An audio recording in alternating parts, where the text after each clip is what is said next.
Bonjour à tous, merci de rejoindre 13 minutes. J'ai le plaisir de recevoir Michael Madédé. Bonjour. Bonjour. Merci d'avoir accepté cette invitation. Vous êtes cofondateur et CEO de Eros Gali. Est-ce que vous pouvez nous présenter cette entreprise? Eros Gali Congo est la société fille d'Eros Gali Conseil qui est née à Paris en 2021.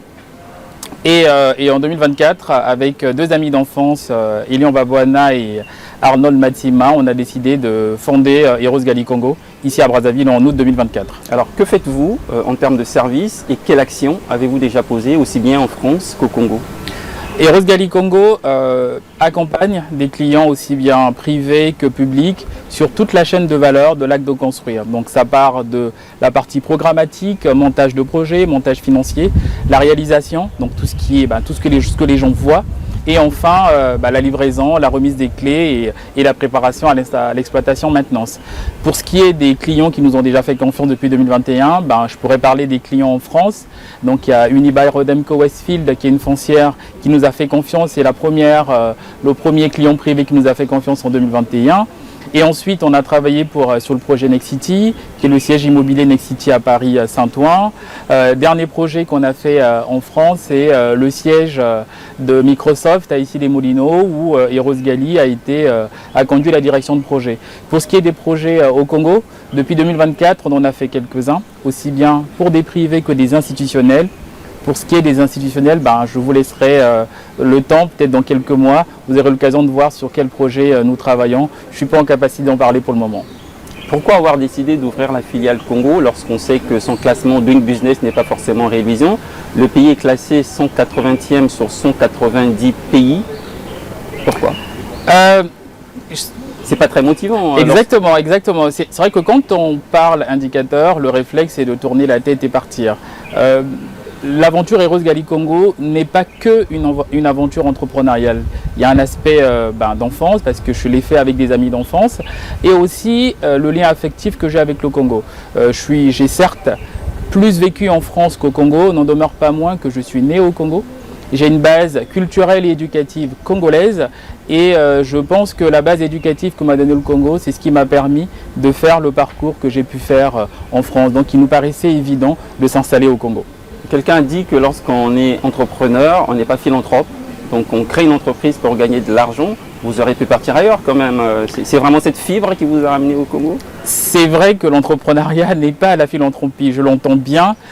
Toujours est-il que l'idée qu'on se fait de l'entrepreneuriat chez Eros Gali Congo n'est pas que financière, même si l'aspect financier c'est ce qui nous permet de vivre, de nous développer, de recruter.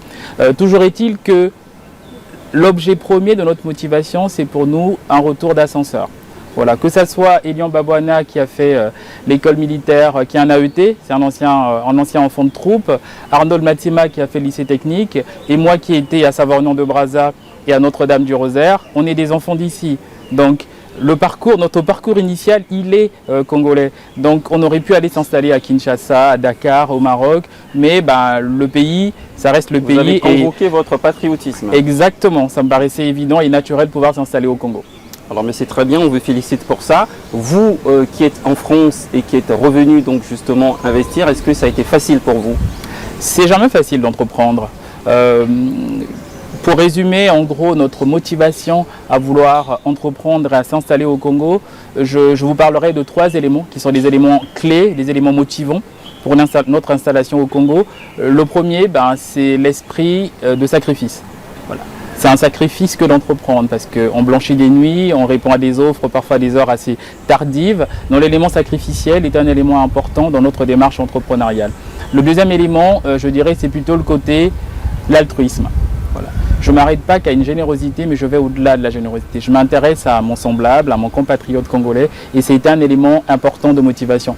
Et le dernier élément, je vous l'ai dit tantôt, c'est rendre au Congo ce que le Congo nous a donné.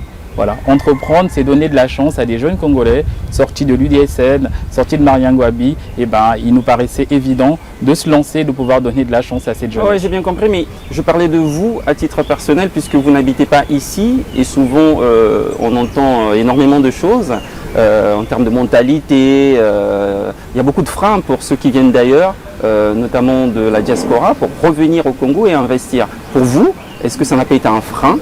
Et sur le terrain, est-ce que ça a été facile? Ça n'a jamais été facile, mais pour revenir en effet, si la question m'est posée personnellement, je dirais que j'ai été salarié pendant 13 ans en France, dans une grande société d'ingénierie qui s'appelle Aegis, qui est très bien connue ici à Brazzaville. Rentrer au pays, entreprendre au pays est un choix pas simple. Parce que pour beaucoup d'entre nous, on a des familles en France et faire le choix de rentrer est un choix très compliqué puisque d'autres sont passés par là, d'autres ont échoué. Quelles sont les difficultés que vous avez rencontrées sur le terrain, par exemple, et quels sont les défis qui se posent à vous aujourd'hui? Les difficultés, il y en a beaucoup, mais les difficultés ne nous font pas peur. Parce que si à la première difficulté on détourne son chemin, je pense qu'on n'est pas fait pour l'entrepreneuriat. On en a eu des difficultés, qu'elles soient de nature administrative, qu'elles soient de nature financière, mais on avait un objectif, on savait où on voulait aller, et le fait qu'on ait un cap assez clair nous a permis d'enjamber ces difficultés, en tout cas d'y faire face.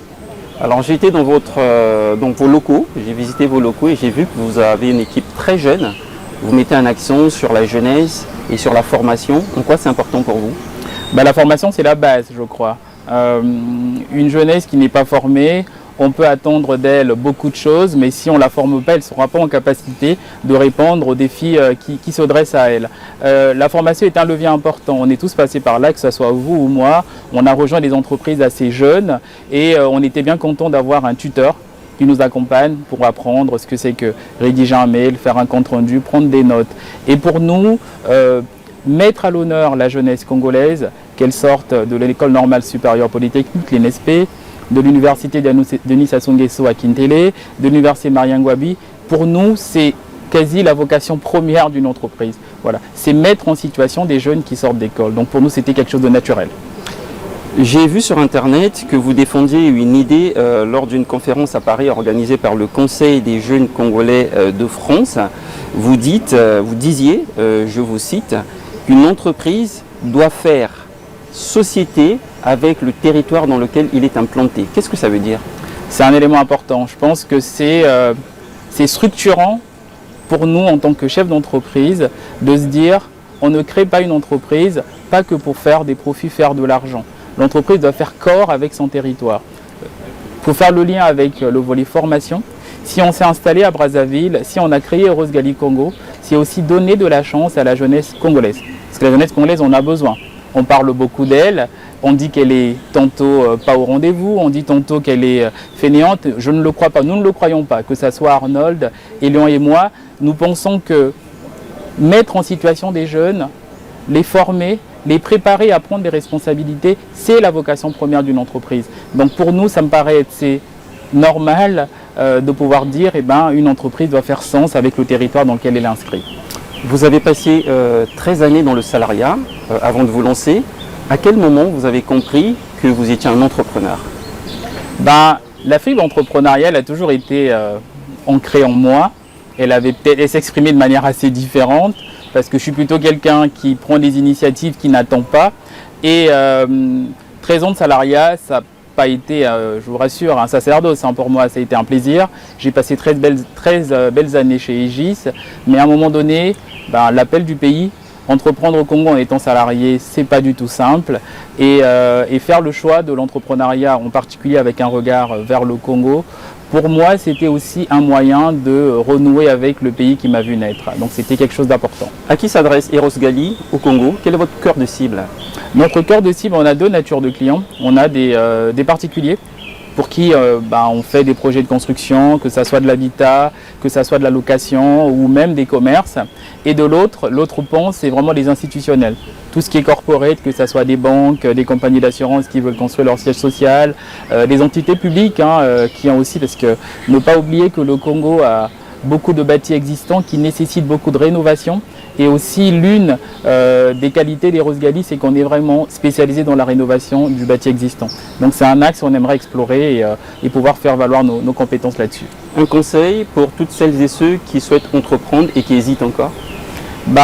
Entreprendre, je pense, c'est le choix d'une vie parce que c'est difficile, c'est très compliqué, mais je pense que c'est un bonheur. Pour moi, j'assimile plutôt l'entrepreneuriat à la liberté.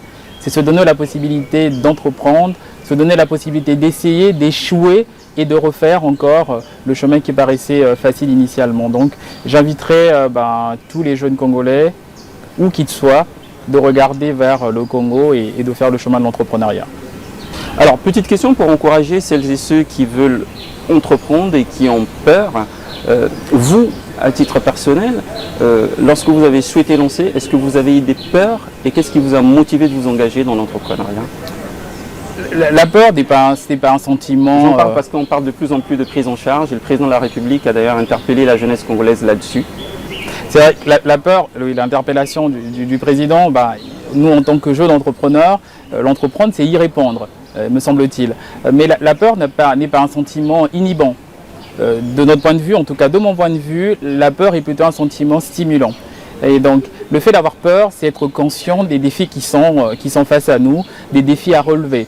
Et dans la démarche de la création des Roses Gallier au Congo, la peur n'a pas été un sentiment qui nous a habités. Quand on s'est lancé, que ce soit Arnold ou Elian, on avait foi dans ce que l'on voulait réaliser. On a toujours foi dans ce qu'on a initié depuis maintenant 1 an et demi. Et je pense que les résultats que nous commençons à entrevoir au bout de 18 mois nous laissent à penser que le choix qu'on a fait était le bon et que la peur n'était pas un facteur inhibant pour nous. Qu'est-ce qu'on peut vous souhaiter? Ce qu'on peut nous souhaiter, c'est de continuer à se développer, de continuer à nous faire connaître, de prendre notre place dans l'acte de construire au Congo et de mettre à l'honneur la jeunesse congolaise. Michael Madede, merci d'être venu. Merci beaucoup, Prince Que votre Bartolo. vœu en tout cas soit exaucé. On vous souhaite bon vent, bonne continuité en tout cas. Merci beaucoup. Merci à vous d'avoir suivi ce numéro de 13 minutes qui se referme. Je vous retrouve pour le prochain numéro, toujours avec le même sourire.